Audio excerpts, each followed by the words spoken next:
तो QP chocolate के episode 15 की शुरुआत वहीं से होती है जहां से पिछला एपिसोड खत्म हुआ था। हमने एंड में देखा था जो लिंग है वो ट्रक के सामने आ जाती है और इस एपिसोड में उसका एक्सीडेंट हो चुका है। ये बात तेंजुआन को भी पता चल चुका है और वहाँ पे एम्बुलेंस भी पहुँच जाती है और एम्बुलेंस में डाल के उसको हॉस्पिटल के लिए भेज दिया जाता है। और रास्ते में एम्बुलेंस और जो जीतोंग का गाड़ी रहता है दोनों साइड से निकलता है। जीतोंग देखती भी है, उसको कुछ अजीब लगता है लेकिन उस बात पे उतना ध्यान नहीं देती और वो गाड़ी में अपने पापा के साथ थी, जहाँ उसके पापा उससे ये कहते हैं कि हम कुछ दिन बाद तुम्हारे दादा के यहाँ जा रहे हैं और वहाँ पे और भी बहुत बड़े बड़े लोग रहेंगे, लेकिन मेरे पापा यानी तुम्हारे दादा ने ये कहा कि मैं तुम्हें वहाँ ना ले जाऊँ क्योंकि उस माहौल से तुम फैमिलियर नहीं हो। वो काफ़ी बूढ़े और पुराने विचार वाले हैं। इस बात पे मुझे बुरा भी लगता है कि मैं तुम्हें वहाँ नहीं ले जा सकता। तो जीतोंग कहती है कि मुझे इस बात का कोई बुरा नहीं लग रहा। पहली बात मैं दादा के यहाँ जाने नहीं चाहती, इसलिए मुझे कोई फ़र्क नहीं पड़ता। बस मैं चाहती हूँ कि आप हमेशा मेरे साथ रहे और आप मेरे साथ हैं। इस बात पे मैं बहुत ज़्यादा खुश हूँ और मुझे इससे कुछ और नहीं चाहिए। और यहाँ पे बाप बेटी के बीच में काफ़ी सा स्वीट सा मोमेंट रहता है। तभी पता नहीं जीतोंग को क्या होता है और वो बोलती है गाड़ी को यू टर्न लो। और दूसरी तरफ लिन हॉस्पिटल में पहुँच चुकी है और वहाँ पे जीतोंग और तेंजुआन भी पहुँच चुके हैं। और दूसरी तरफ लिन के बाप को जियांग फ़ोन करता है और कहता है कि आपकी बेटी का एक्सीडेंट हो चुका है, इसलिए जितना जल्दी हो सके उतना जल्दी आ जाइए, वरना हो सकता है कि काफ़ी लेट हो जाए और अपनी बेटी से अब वापस कभी ना मिल पाए। और ये सुनकर लिन का बाप बहुत हड़बड़ा जाता है और तुरंत हॉस्पिटल में जाने के लिए निकल जाता है। और वो आउट ऑफ कंट्री था तो उसको प्लेन से आना पड़ेगा, लेकिन प्लेन लगभग अगले दिन रहेगा। आज के लिए कोई प्लेन नहीं है, इसलिए वो अपना गाड़ी लेता है और गाड़ी में जाने के लिए निकल जाता है। और दूसरी तरफ हॉस्पिटल में लिन को ऑपरेशन रूम में भेज दिया जाता है और बाहर जीतोंग और तेंजुआन उसका इंतजार करने लगते हैं। फिर थोड़ी देर बाद ऑपरेशन खत्म होता है। डॉक्टर आता है और कहता है कहीं तुम दोनों फैमिली हो ना, अगर हो तो मेरी बात ध्यान से सुनो।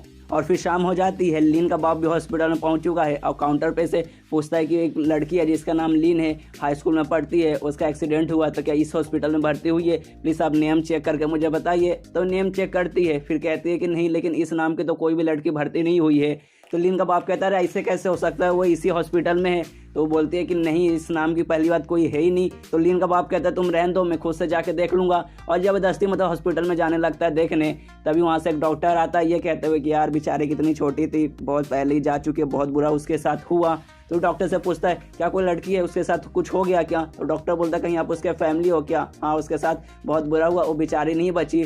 और उस रूम में ले जाता है जहाँ पे भर्ती थी, जहाँ देखता है लिन का बाप कि उसकी बेटी वहाँ पे नहीं है, वहाँ पे कोई नहीं है। और बेड के पास जाकर रोने लगता है और कहने लगता है प्लीज़ बेटी मुझे माफ़ कर दो, मैं हमेशा से तुमसे मिलना चाहता था लेकिन कभी तुम्हारे सामने नहीं आ पाया और तुम्हारे आखिरी समय में भी मैं तुम्हारे साथ नहीं था, मैं बहुत बुरा पापा हूँ। और बहुत ज़्यादा जोर से रोने लगता है। तभी देखता है कि पीछे एक लड़की खड़ी है और वो और कोई नहीं बल्कि लिन थी। लिन नहीं मरी है, वो जिंदा है। और लिन भी अपने पापा को देख कर इमोशनल हो जाती है और लिन अपने पापा को देख के मन ही मन कहती है कि मुझे अपने पापा से मिले बहुत ज़्यादा साल हो गया, लगभग मैं बहुत छोटी थी तब मिली थी, लेकिन आज भी जब मैंने उनका फेस इतने सालों बाद देखा मुझे आज भी वो अच्छे से पहचान में आ गए, मुझे पता है कि वो मेरे पापा है। और जाके सीधे एकदम गले लग जाती है अपने पापा से।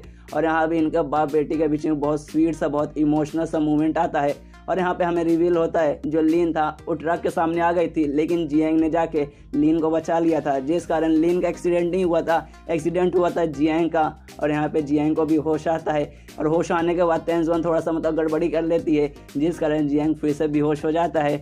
और जब इसका आँख खुलता है तो खुद को एक अलग जगह पे पाता है, एकदम काफ़ी अलग जगह पे, जहाँ वो अपने दोनों बच्चों को देखता है। दोनों इसके पास आते हैं और जियांग की बेटी जियांग को एक बुक देती है जिसमें उसने अपने फैमिली अपने भाई, अपने पापा यानी जियांग और लिन के साथ पूरा एक फ़ोटो बनाया था, जो कि जियांग देख के बहुत खुश होता है, कहता है कि बहुत ज़्यादा सुंदर है।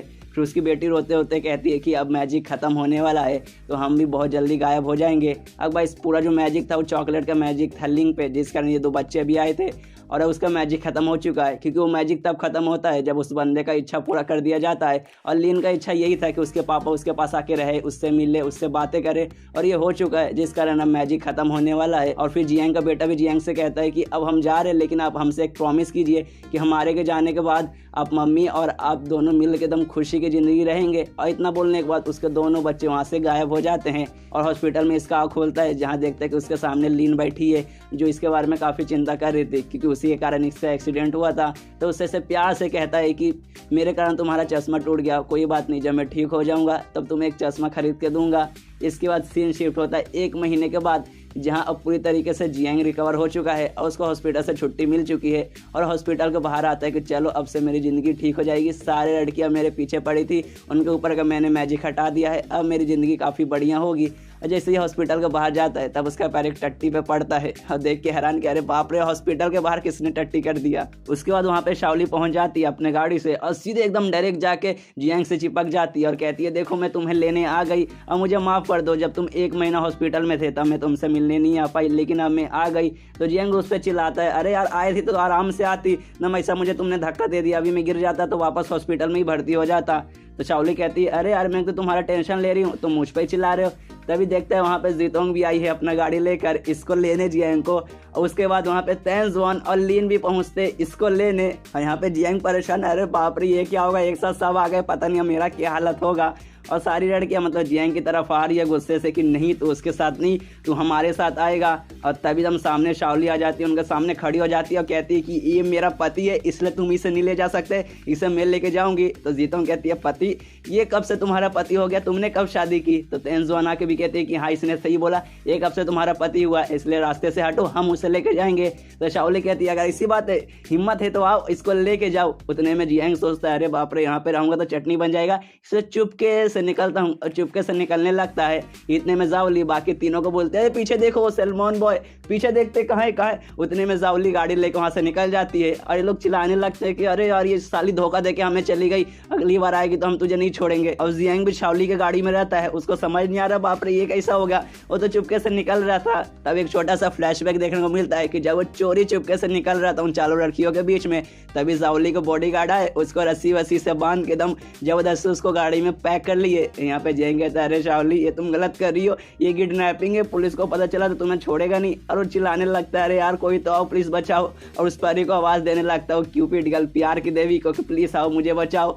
और दूसरी तरफ वो प्यार की देवी वो क्यूपिड गर्ल कहीं है मतलब आराम से लेटी है और सोच रही है कि अरे यार मुझे कोई याद कर रहा है क्या, क्योंकि मुझे छींक आ रहा है। और कहती है कि चलो अब सब कुछ ठीक हो चुका है, उन लड़कियों के ऊपर से जादू हट चुका है, जियांग का भी हालत काफ़ी सही हो गया और इतने समय में मैंने उसके साथ काफ़ी मज़े किए, मुझे काफ़ी अच्छा लगा और मेरा एक्सपीरियंस भी बढ़ा। हालांकि मैं उतनी अच्छी प्यार की देवी ना बन पाई और शायद अभी तक मैं बन भी ना पाऊँ, लेकिन जो समय मैंने इसके साथ बिताया जियांग के साथ वो सच में बहुत कमाल का था। और तभी क्यूपिड गर्ल को सुनाई देता कि कोई लड़की कूदने वाली है छत के ऊपर से, और लड़की जियांग का ही नाम चिल्ला रही थी कूदने से पहले। अब यहीं पे ये एपिसोड खत्म हो जाता है और ये इस सीजन का लास्ट एपिसोड था। अब गाइस वो लड़की कौन है, वो हमें पिछले एपिसोड में पता चला था कि वो 3 लड़कियों के अलावा भी और लड़कियों ने चॉकलेट खाया था, और हो ना हो ये लड़की उन्हीं लड़कियों में से होगी। तो मिलते हैं अगले किसी वीडियो में, जब तक के लिए बाय बाय।